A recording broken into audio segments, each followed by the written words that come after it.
But আপনাকে আল্লাহ সুযোগ দিয়েছেন, ও আমার বান্দা, ও আমার গোলাম, দাঁড়িয়ে যদি না পারো তো বসে পড়ো, আর বসে যদি না পারো তো শুয়ে পড়ো, চোখের ইশারায় পড়ো। চোখের ইশারায় হলো পড়তে আপনাকে।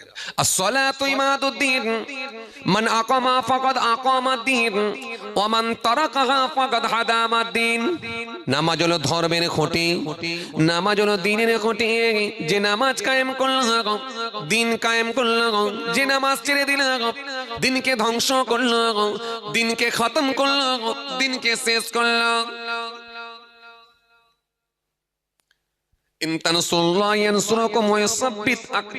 যে ব্যক্তি আমার দ্বীনকে সাহায্য করবে, আমি আল্লাহ কথা দিচ্ছি আমি তাকে সাহায্য করব।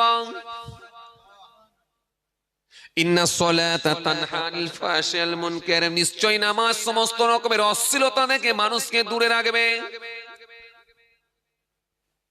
নিশ্চয় নামাজ সমস্ত রকমের খারাপ কাজ থেকে, সমস্ত রকমের অশ্লীলতা থেকে মানুষকে দূরে রাখবে। সেটা হলো সালাত নামাজ।